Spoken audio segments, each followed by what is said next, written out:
Good morning everyone and welcome to another episode of True Pirate Tales. My name's Ash Kirkham, this is Gunter and on today's episode we're going to be talking about shark attacks. Okay, now disclaimer, okay, neither of us think that sharks attack people with any kind of malicious intent, alright? We actually both love sharks, okay?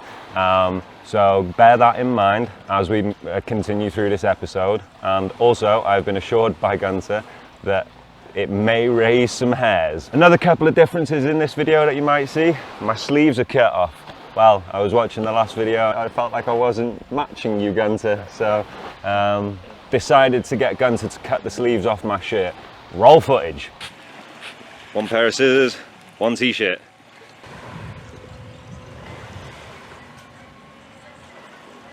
Are they working? Yeah, more or less. Okay, cool.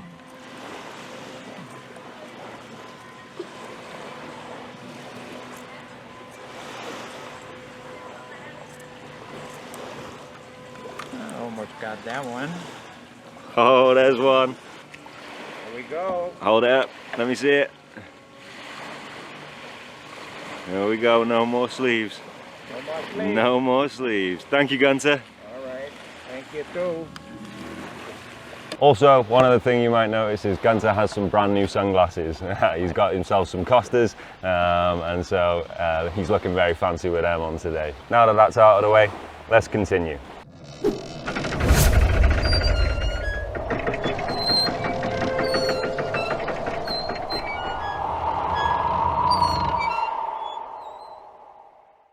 How many times have you been attacked by sharks? Well, I lost the numbers a long time ago. Really? It's only the drastic ones who are still stick in my mind. The minor ones, they don't count. Okay, so... Yeah. Well, I used to spearfish, okay? And that's an immediate magnet for sharks. And because I had to feed 20 people every day. Talking about your family now? No, that was the Freediving expedition, well, which was in a way my diving family. Okay. I didn't have a family at that time, I mean, per se. Okay, so it was the Freediving expedition group that you were with and you were Plus, the locals used to give me their orders when they see me going out, so I was giving out the fish to left. At that time, we had abundant, seafood, sharks everywhere. I mean, lobsters under every rock, and, so that was a lot more life then than there is now. Yeah. So it's spearfishing, right? Oh yeah. Yeah. Okay. And what were you hunting most of the time? Well, whatever was. First you start with the best, and if you can find them, then you settle down. Maybe even shoot a squab. Okay. Okay. I mean, they're all good eating if they're fresh. Of course. Yeah, I mean, you got to feed 20 people every day. It's a lot of people. It's a lot of people. Yeah. So out of the attacks that stick in your memory, how many roughly do you think? 1, 2?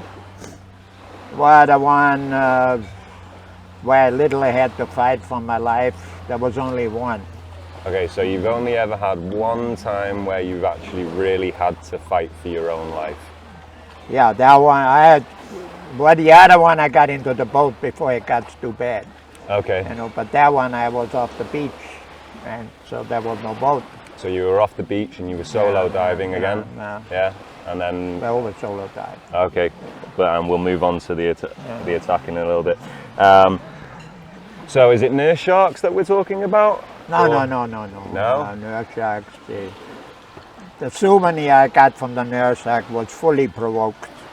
Okay, so when you say souvenir, you mean you've got a scar somewhere? Well, it took a little hamburger-sized chunk out of my leg, but it was my fault. Okay, so you do say it was your own fault? 100%. What? And because everybody told me they don't bite, which is true, they nibble. So. Okay, they nibble and... So I played with one and he panicked, and next thing I know, my skin stretches like a foot. Then he had it's like you rip a pair of Levi's and there's this big hole. And the water, of course, is a lot bigger, so... Wow. Yeah. Wow. Yeah. So you were playing with the shark, that's what you said? Yeah. Well, I was trying to ride them. You were trying to ride him. Right. Okay. So advice to people at home: don't try to ride sharks. Okay, that's what you take away from this right now. Especially nurse sharks. Especially nurse sharks. Okay, people might think that these are the puppies of the sea. Okay, don't touch. Don't try to ride. Okay. But there's more injuries from nurse sharks than any other one. Okay, and I'm taking that because Because people underestimate them. exactly because of this mindset that people have Right, where they yeah. think that nurse sharks are little puppies, Well, yeah. and they're not. There's one guy who got bitten in his back and they couldn't get him off. Oh They really? had to go and carry the shark and the diver to the beach. I've seen other and put a videos like couple that with of nurse bullets sharks. in his head before. Oh no! Oh no! That's really sad. That's really sad for the shark. You know what I mean? Well, I played with them after, much bigger ones. They actually insisted they would bump me, but I didn't be aggressive with them. I was patting them and they loved it. And this is when you had food on like the end of No, your no, spear? Or no, this, no, you no, didn't even have any food no, at this no, point? nothing. No, they were just interested in you. Yeah, turtle harbor bumped me in my knee a few times. And one gave me a ride down to 100 feet. Hey, fantastic. Yeah. And they were much bigger than the one who nibbled on me. Okay, but one gave you a ride down to 100 feet. What do you mean by that? Huh? What do you mean by that? It took you down? It dragged you Yeah, down? yeah. Or, yeah? Well, I was holding on to his dorsal. Holding onto his dorsal and it took you straight down to 100 feet. That's It's incredible. all volunteer. That's incredible. Again, don't try this at home. Seriously, guys. Okay. So what were you thinking when it dragged you down to 100 feet? It's fantastic. This is getting a free ride. Hey, see, you're getting a free ride, like a roller coaster, natural roller Not coaster. so fast. Not so fast. Not so fast, but still one hell of a ride that you'll never ever forget, I'm sure. Oh yeah, phenomenal. Most of the times that you've had these encounters, shall we say, are you still deco diving or are you in the shallows? I only deco dive. So again, only on these deco dives that you do? No, I wasn't no eco dive at all. Oh. I was free diving. Oh, okay. No tank. Okay, so no tank. Okay, that's something again that we should kind of clarify right now is that, when Gunter's talking about diving and spearfishing, he's doing it free diving. So just with fins, just holding your breath. Right. So from my perspective, even a little bit more scary because you ain't got nothing to breathe now.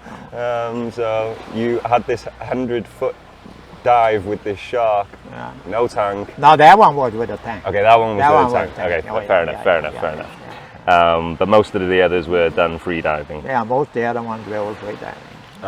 Okay, fair enough. When was the last time this happened? A long time ago? What, that a shark bumped me? Yeah, like that you had a... Well, that was only last year. Oh no, only last year? Yeah, it was when they used to feed on the lionfish down there.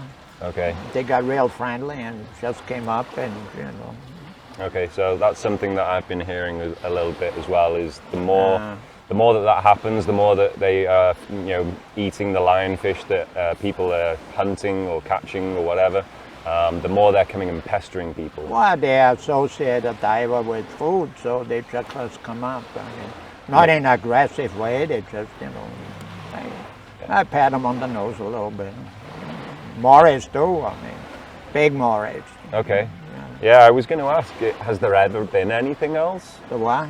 Has there ever been anything else that has attacked you in the sea? No, I got bit twice from morays, but again, it wasn't their fault. And where did they bite you? On the hand or? In my finger. On your finger? But I've seen the damage they can do. I recall once sitting at Munchies, and there was a grown man was going to the clinic crying like a baby. His whole hand mingled. I mean, mingled. Really? Yeah. Oh, yeah. And that was from? Well, what they do is they reach in the lobster hole. And many times, the lobster share the hole with the moray. So when you reach in for the lobster, boom. Yeah. No bueno. No bueno. No bueno. No. Oh, so his hand was really mangled, but Oh, you yeah. managed to get away with just keeping your fingers. Yeah, I only puncture once. Very painful. Yeah. It hurts for hours. I think there's some secretion or something. Okay, which maybe. makes it hurt because the wound was minimal, but the pain was. Okay, maybe it does secrete some poison. Yeah. But for people at home, moray eels, people who don't know, they have these really big hook teeth at the front of their jaws. Also in the back. And they also have a prehistoric rear jaw.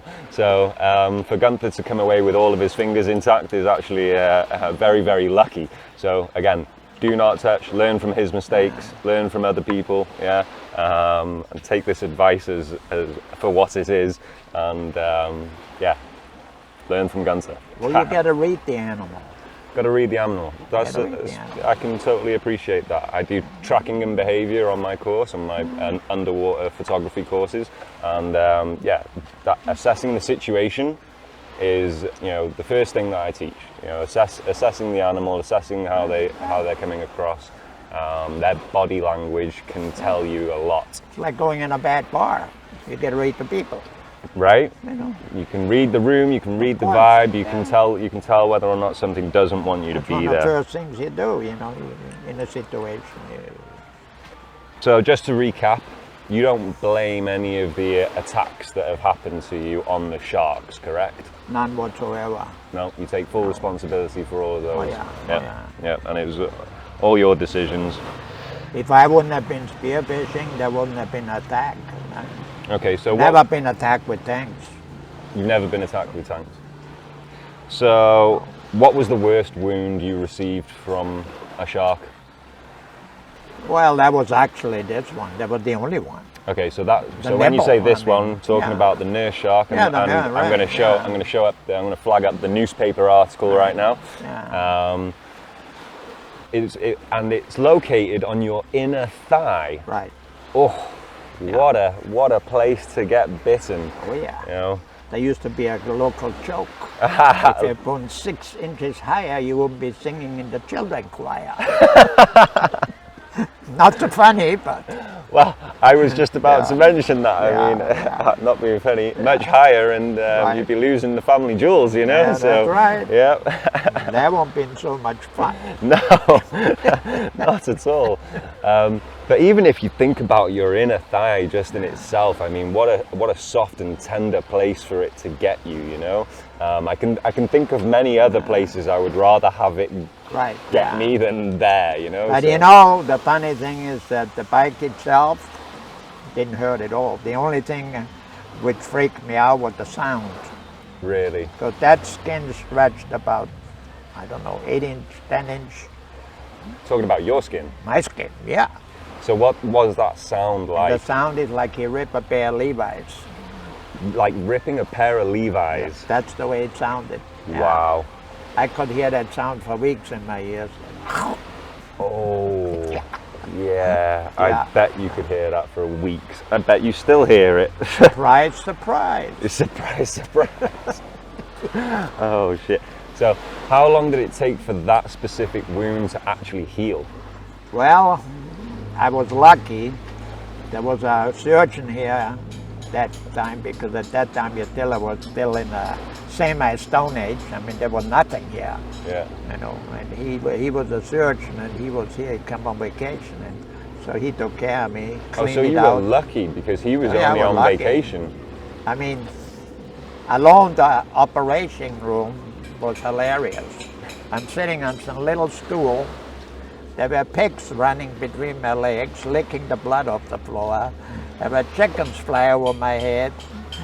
And one of the local gossip females looked over my shoulder and went, yeah. 'Cause he had to scrub it out. Oh wow. I mean, Yeah. you figure I won't this big, the size of my hand, Size of his hand. and scrubbing it out. I mean. But he told me that marine injuries, gangrene can set in 3 hours. What can set in? Gangrene. Gangrene. Yeah, yeah. In 3 hours. Yeah. Wow. That's so, what the surgeon told me. Okay, so it was a But he good job gave that me you were 16 lucky. shots. How many? 16. 16 shots. Wow. Yeah, it was like it was going in fan fashion, you know, like pull the needle half out and go around the whole bite. Wow, that's crazy. And then I'm assuming you had stitches? No. No stitches? No, it was too big. I mean, So it well, was... skin transplant, but no, it felt in good. Now you hardly see anything. Oh wow, so just explain that a little bit then. So was it that was it packed with gauze and wrapped up and then you had to keep redoing the every dressing? day I had to go to the nurse. Yeah. 3 days later I taped it up with plastic bags and went diving again. I ran into another shark. 3 days later. Yeah. 3 days after being attacked by a shark. Well, Not, you know, anything to do with shark, provoked by Gunter, but nonetheless, attacked by a shark, 3 days later, back out diving, and you see another shark. Yeah. What goes through your head at that point? Peace. Peace. See ya. Yeah. Okay, I'm done. Yeah, Well, no problem. No, you're like happy, happy shark this time. Yeah. Wow. Okay, that's incredible. So how long were you redressing this wound? How long were you having to take care of it, and how long until it actually turned Conchita, into? that was the local nurse at that time. She every day had to go for about a month, close to a month. For a month. Wow, every day for a month. The funny thing was, after that operation, when it happened, I came home and I noticed I forgot the house key, so I had to climb a tree and swing in the window. On the same day?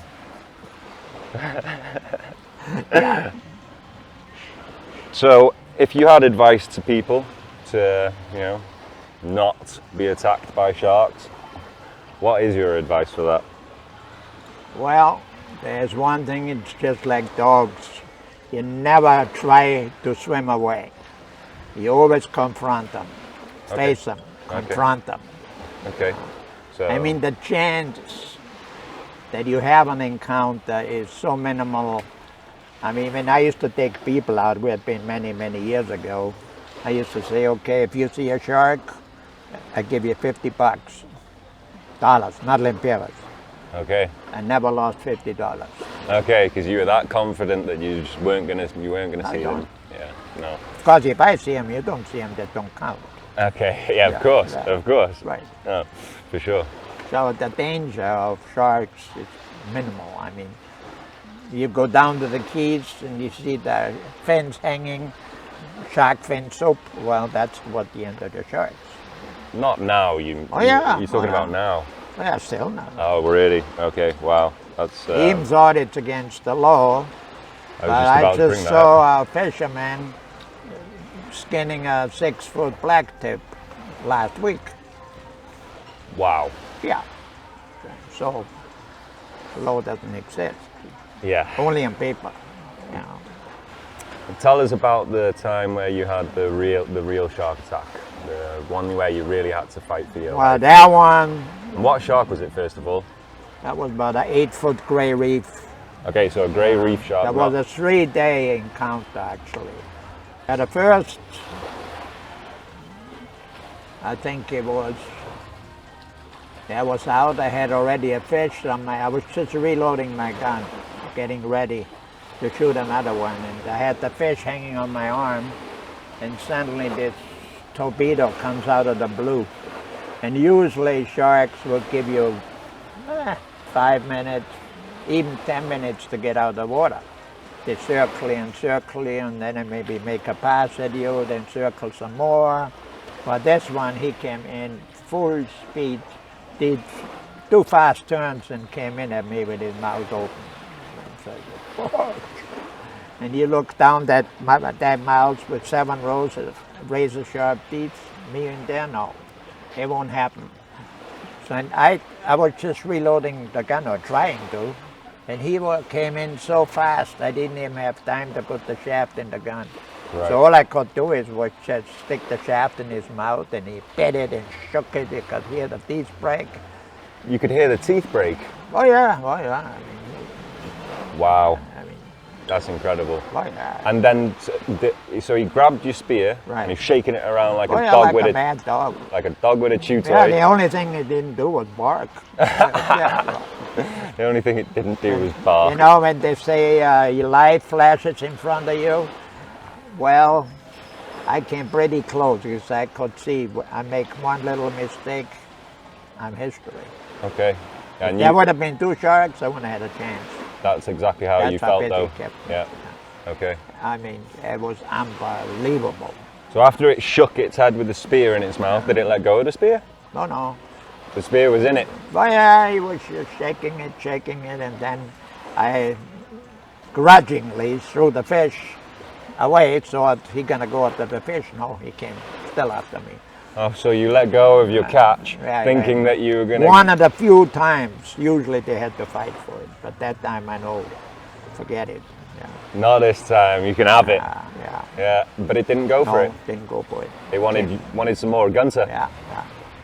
So continue. Tell me the So rest. after, I don't know how many teeth he broke, but finally he had enough. Yeah. And then I saw him go out and dive down to go after my fish because I chased him. I wanted to see what he was doing. Okay, so you at that point didn't decide, "Oh, I'm gonna get out of the water now." No. I was curious. I wanted to see. So. I think again that's another lesson to take away from these conversations that we have is that curiosity kills the cat, right? Yeah. Well, the cat is still here. But this cat's still here. Yeah, exactly. You've got 9 lives, Gunter. I'm telling you. So how was it a 3-day encounter? Well, actually, the next day, the first day I only saw him. The second day he attacked me. The third day, I had already a fish, and I dropped the fish, and he was trying to get it, but I went down and hit him in the gills, and he took off. I got my fish. You got your fish back. Got dinner back. I got dinner back. Yeah. That was the last time I saw him. Okay. But a week later, there was a dead shark washed up on the beach. Could have been him. Now that was the most dangerous and scariest I ever had. Yeah. And then over 50 years of diving, I think that's a good record. And how old were you when that happened? My mid-20s, I guess. Say that again, sorry? In my mid-20s. Mid-20s. Okay. So, yeah. I wasn't a grandfather yet. No, I was going to say, if you think that maybe had happened later in your life, do you think that you maybe would have reacted a little differently? Well, he can't keep me out of the water. No, I know he can't keep you out of water even now, but I'm just thinking that maybe you wouldn't have been so curious to go and follow it and keep an eye on it after the attack. Well, we did. We had that happen in Northside once. A friend of mine and me were out there, and I was spearfishing, and the shark came in, and I went out and chased him and hit him in the gills and saved the supper. Now I would feel guilty. I want to rather see him alive. Oh, of course. Yeah, no, I mean, I think, again... They are so rare out there. Yeah. And stick with the lionfish. Yeah. And we mentioned this at the beginning of the video, we both love sharks. Like what Gunter was doing at that time is, again, very, very different to these days.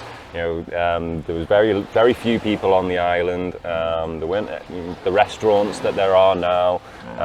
People had to feed themselves. And back then as well, no power, right? No power. No power on the well, island. 3 hours. 3 hours of power. That's all you had. That's all I had, So a very, very different life back then. No refrigeration. No refrigeration. So again, looking, Ice house. Ice house. Yeah. What's an ice house? Where they make ice blocks of ice. Here, so they would make a big block of ice. Carry a 70-pound block of ice up the hill. And that is what would have your fish. Yeah, what they would sell, you can get 10 cents of ice with a block this big, or you get, I don't know, a quarter.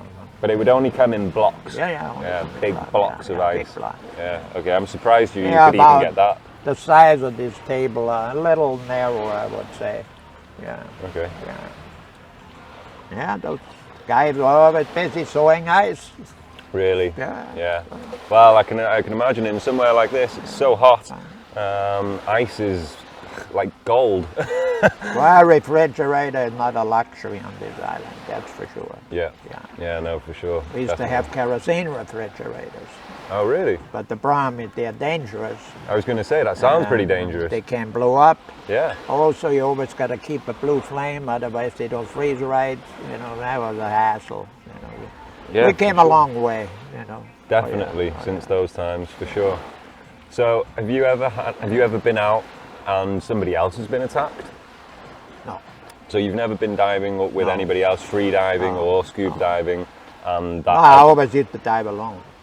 Yeah, we know this. But there are the odd occasion where somebody comes with you, you know. So, but never have you been around anybody else who's been attacked. No. The only one I've been attacked was me, and that was.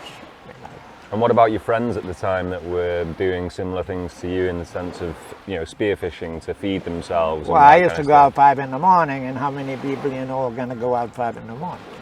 Not very many, no.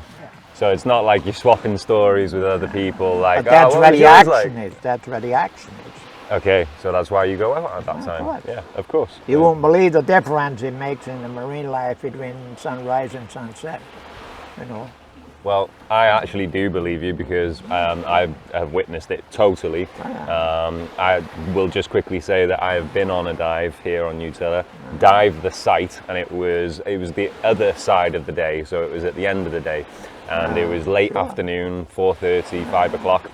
We came back to the dive centre, and I actually lost this ring that had been given to me by my nan on my 21st birthday. By your nan? My nan, yeah, and so it's... You got a nun? Yeah, my nana. Not a nun. Oh. My nana.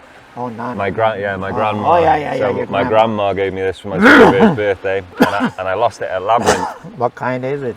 It's Welsh gold. Welsh gold. Yeah, wow. Welsh gold, and it has the so it's clog eye gold, and it has the Welsh dragon stamped on there. That's the dragon. That's the Oh, dragon, wow. yeah, on our flag. So very sentimental to me, and I lost it at Labyrinth. Sentimental value. Yeah, that's it, sentimental value. Wow. And I lost this ring at Labyrinth, and so you know what Labyrinth is like. Yeah, it's just a maze of I know. coral, you know. Right. And so I came back to the shop and quickly asked the manager at the time, which was Belle, and hopefully she'll be watching. Hey, Belle. And she said, well, are you sure you want to go back? Because it's a ring and you're never going to find it. And I was like, please, you've got to let me try. And so I went and asked Captain Dennis, and Captain Dennis at the time, hey Dennis, I know he watches these videos. He took me back out, took me back to Labyrinth, and basically the dive that we had just done, I then redid that dive very quickly, looking around for my ring, and it was a totally different dive. The sun was just about to set, and everything was out. I had a turtle that wouldn't get out of my way, I had a ray that had come out and was swimming around. In fact, I saw all types of rays. I saw the eagle ray, I saw a southern ray, I saw the little gold spotted rays that are around the shallows. There were moray eels out swimming around. It was absolutely insane because obviously the dive beforehand we were there taking pictures and we didn't see any of this, you know. So I'm coming back looking for my ring and everything is out, you know. And I actually didn't find my ring when I did when we redid the dive. And I came back to the boat and I was like, okay, that's it, I give up, we're done, you know, and I cancelled the dive, and as I did that, I was swallowing this and I was accepting that it had happened, and I let my head hang down, and as I did that, it was directly below me, and it was in lettuce coral, and it was like right in here, so if I'd have been a couple of inches forward, wouldn't have seen it, and if I had a couple of inches back, wouldn't have seen it. And so I just looked down and there it was just like, blew out, descended down, grabbed it, and I was like, I got it! And so back on the boat, and I never ever dived with it ever since, you know. No, I wouldn't either. Nope. No. So very happy to have got that back. But that's just one little story from me for today, you know. So I didn't actually think that would happen too much in our conversations, but yeah, that was a little trip down memory lane for me. Yeah. So, do you have any other attack stories? Do you have any other Well, tales? I've been in many attacks. So yeah, tell me about another one that you had. Well, one a real hairy one was one Sunday we went out and all my buddies, they had a hangover, what they call, local call a goma. And we went there to harbor, and well, I decided I'm gonna go out and see if I could see some fish. So I left them on the beach, nursing the hangover. And I went out and wow, boom, 3 nurse sharks. I bumped them off. Then I went on the outside of the reef, and I had already a grouper. And suddenly I see this sort of dark shadow out there doing circles. I say, wait a second, this looks big. It was big. And every circle got a little tighter. And then he started making the first pass at me, and there was a head like this. And he was in no rush whatsoever. None of this, like the gray reef. He took his time, but every time he was so sure of himself. And I said, well, I'm in the shallows. I was in about 12 feet, 15 feet. And I said, well, the coral heads are behind me. So if I had to jump up on the coral to get away from the shark was all right. Well, the fellowshipping got so intensive, I didn't notice that the current was washing me into the deep. Oh no. Yeah. So the distance between making a pass at me got shorter and shorter, and the water deeper and deeper, and there was no more coral to jump on me. Oh no. And finally I said, this guy means business. So I just shot out of the water and screamed, shark, hurry up, pick me up. Come get me. And thanks God, they came with a boat, and I was in such a rush to jump in, I almost fell out on the other side. Yeah. Wow, yeah, well, I can imagine, I can quite imagine. So that was freediving again, was it? That was freediving. Okay. Oh, yeah. Okay. So. I think it was a tiger. A tiger? I think it was a tiger sharks, they're big. We don't have gray whites because they are from up north. But I believe it was because gray reefs don't get that big. No. But he was big. You used to get bull sharks around here as well, though. Yeah. They could get big. Actually, Blackish Point. Okay, we're just going to quickly show that. So this is actually one of Gunter's maps. Gunter makes these maps. Treasure maps. Treasure maps from scratch, and like I say, handmade by Gunter. All the dive sites. All the dive sites there. I love this. I actually have one myself on my wall in the bedroom. And so yeah, whereabouts on the island were you when that happened? Right here.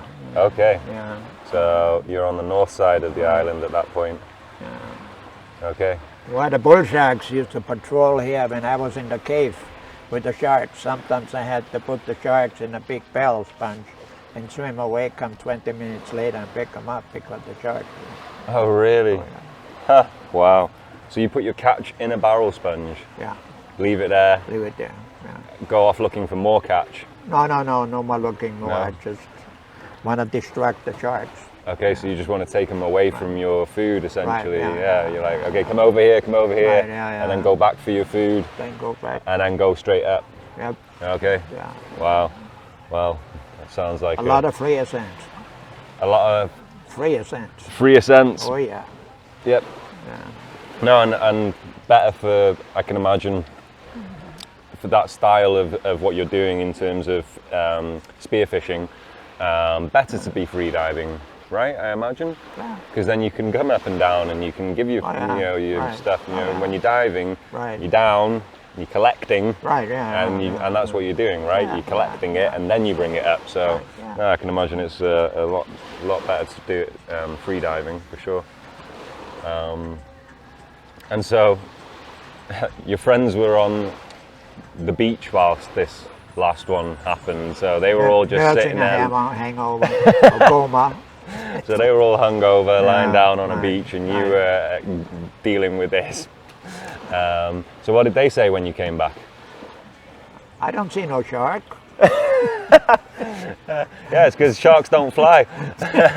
There you go, Chucks. Sharks Yeah. don't fly, face in the water. No, that's great. Oh, it's amazing how they can sneak up on you. Yeah. Oh yeah. So has one snuck up on you a few times then, where you've Yeah, I felt made it a before? habit that when I used to go, because they come in the dead angle. Like you got your mask, So you've from got here to here, that's a dead angle. yeah. So your peripheral vision And that's gone now. they would follow you. So what I do is I dip and look between my legs. Oh, surprise, surprise. Yeah. So sometimes I had to do some back rolls to get in. I can only imagine just looking Yeah. through your legs and seeing a shark that's Right. upside down, you know, and being like, oh! Yeah. We did underwater sledding. You know, Underwater sledding? Yeah, they pull you on a boat with the sled. Oh, I know what you mean, yeah. And I was on the 150-foot line, he was on the shorter one. So we're down at the Blue Bayou, cruising along, and well, I look back to see if he's okay, and yeah, everything is all right, and he takes shots, you know. So the problem was every time you turn around, the drag fills your mask with water. So you have to re-clear and then, you know. So the next time I look back, I see this big shark behind him. I say, oh shit. So I tried to signal him, you know. And he goes, yeah, you know, and he takes pictures. So I had to go clear my mask again. And when I look, the next time, here goes the empty sled. Say, oh shoot. So I said, well, the least thing I can do is find the camera, save the camera. So I went down, looked for possibly the remains of Chan and the camera. I didn't find either one of them. 20 minutes later, I heard a signal. You hang a tank over a board and wrap it with a wrench, because you can hear that. So I come up, and here he is in the boat, all smiles as usually. Where the hell have you been? I said, well, looking for your bones. I was looking for your camera first. Yeah, right, yeah. I say, what do you mean? I say, well, you didn't see that shark behind you? What shark? Oh, and he had no idea. No idea. No idea. Oh, wow. So two very different experiences happening at the same time. That's He right. just let go and decided to go back to the boat. Yeah. And you had turned around and, Right. and Yeah. witnessed that, and you thought he'd been lunch. Right. Oh, wow. What an experience. I mean, I can't even imagine what that must be like to turn around and Yeah, someone be he's there actually and one not of the there. pictures here. Let's see here. Anadol. Oh yeah, here he is. Sticking his head in the 200-pound jewfish. This is your friend that disappeared on Yep, when you were being dragged by the boat. that was the one. Let's have a look. That was Chan. And, Yeah. and he's the guy with his head in the, Yeah, in the he was mouth over of the this. jokey guy. He was hilarious. That's got to be a Goliath grouper, right? Yeah, Goliath grouper. How many pounds do you think? Over 200. Over 200 pounds, and he's got his head inside. You see my love for shark reflects in my hard work. Certainly does. Oh, yeah. Certainly does. Yeah, and as you guys can see, lots of shark images here, but not of proper sharks, of carvings that Gunter does out of. What type of wood do you carve these out? Preferably mahogany. This one was an 8-foot mahogany one. An 8-foot mahogany. And then you got your two little ones there, or when they were Yeah, little. that's right, when Yeah. they were little. Ava and Myra. Now they're old mamas. That's a nice one of a hammerhead. Yeah, fantastic. Well, I think that's all we've got time for today.